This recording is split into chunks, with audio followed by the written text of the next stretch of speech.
வணக்கம். ஜவைஜக் from Javadupatti Pudur. Power writer அப்படிங்கிற அந்த யூடியூப் சேனல் மூலமாக உங்களை மீண்டும் சந்திப்பு ரொம்ப மற்ற மகிழ்ச்சி. அத்தோட எங்கள் சேனலை சப்ஸ்கிரைப் பண்ணுங்கள், பெல் பட்டன் அழுத்த மறந்துடாதீங்க.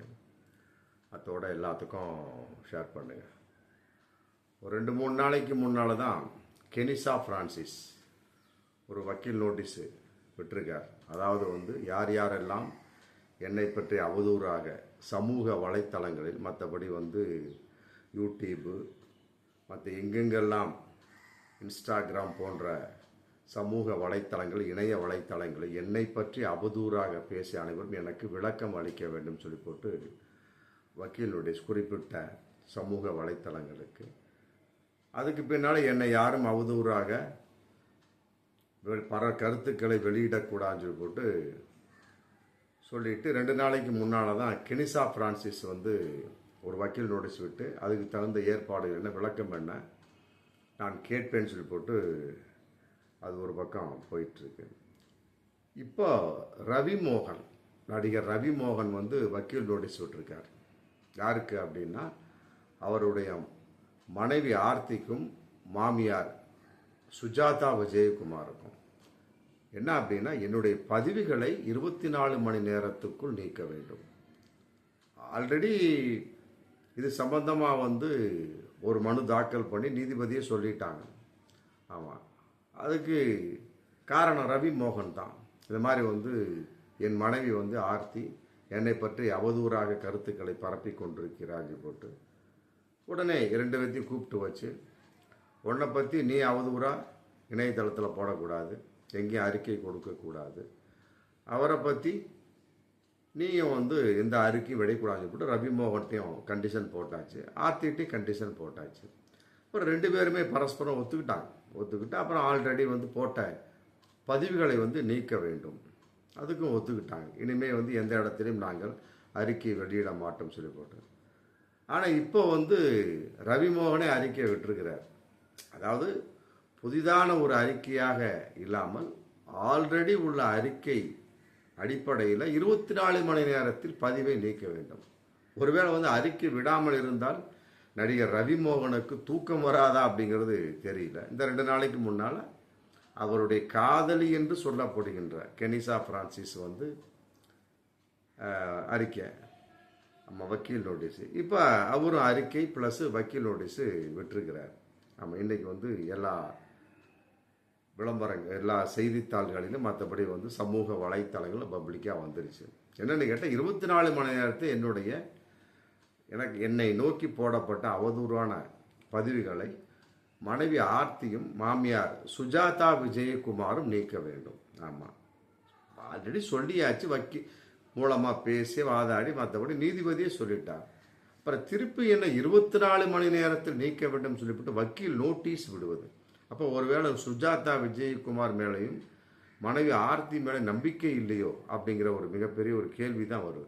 இல்லை ஒருவேளை அவர்கள் வேண்டுமென்றே தாமதம் செய்து கொண்டிருக்கிறார்களா? இந்த 2-3 நாளாவது எந்த அளவுக்கும் பெருசாக அவர்கள் வலைத்தள பதிவுகளை நீக்கவில்லையா, அப்படி ஒவ்வொன்றாக நீக்கி கொண்டு வருகின்றார்களா அப்படிங்கிறது தெரியவில்லை. பொதுவாக ரவி மோகனை பொறுத்த வரைக்கும் அது திருப்தி இல்லாமல் இருக்குது. எப்பா இவங்கெல்லாம் நீக்க மாட்டாங்க, அதன் அடிப்படையில் தவறான கருத்துக்கள் ஒன்றும் பரவிக்கொண்டே செல்லும், அதனால் மீண்டும் ஒரு வக்கீல் நோட்டீஸை விட்டுடலாம் அப்படின்னு சொல்லிட்டு வக்கீல் மூலமாக 24 மணி நேரத்தை நீக்க வேண்டும் சொல்லி போட்டு புதிதாக ஒரு வக்கீல் நோட்டீஸ். ஆல்ரெடி நீதிபதி சொல்லிட்டார் அப்படிங்கிறத அவர் நம்பிக்கை அந்த உள்ளத்தோடு இல்லை அப்படிங்கிறது ஒரு கண்கூடாக தெரியுது. இருந்தாலும் வக்கீல் நோட்டீஸ் அப்படிங்கிற சமயத்தில் அதன் மூலமாகவும் நடிகர் ரவிக்குமார் மக்களிடையே பேசிக்கொண்டிருக்கிறார், பேசிக்கொண்டே இருக்க வேண்டும் என்பதில் நடிகர் ரவிக்குமாருக்கு மிக பிரியம் ஜாஸ்தி போல் இருக்கு.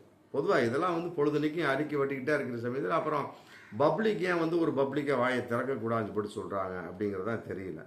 இப்போது சாதாரணமாக ஒரு விஷயம் 4 செவுத்துக்குள்ளே பேசிக்கிட்டாங்கன்னா பிரச்சனையே கிடையாது. நீங்களே பப்ளிக்காக ஒன்றுக்கு ஒன்று அறிக்கை வெளியிட்டுக்கிட்டு மற்றபடி ஒன்றுக்கு ஒன்று வக்கீல் நோட்டீஸ் விட்டுக்கிட்டு அது எல்லா சமூக வலைத்தளங்களும் மற்றபடி பத்திரிகைகளும் செய்தித்தாள்களும் வரக்கூடிய சமயத்தில் அதை பார்த்து அப்புறம் பப்ளிக் அவனுக்கென்று ஒரு விஷயம் இருக்கக்கூடிய சமயத்தில் யூடியூப் சமூக வலைத்தளங்கள் தன்னுடைய கருத்தை பரப்பத்தான் செய்வோம்.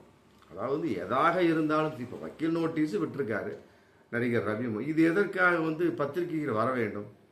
அவங்களுக்குள்ளே விட்டுக்க வேண்டியதானே.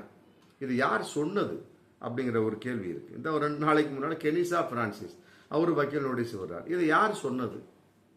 அவங்களுக்குள்ள விட்டுக்கிட்டு அவங்களுக்குள்ள போயிட வேண்டியதான். பத்திரிகை எதற்காக வர வேண்டும்? சமூக வலைத்தளங்களில் எதற்காக இதன் பதிவு வர வேண்டும்? இந்த மாதிரி கெனிசா பிரான்சிஸ் வக்கீல் நோட்டீஸ் விட்டார், யார் யாரெல்லாம் தன்னை பற்றி அவதூறாக சொன்னாங்க அவர் விளக்கம் கேட்டு அது ஒரு.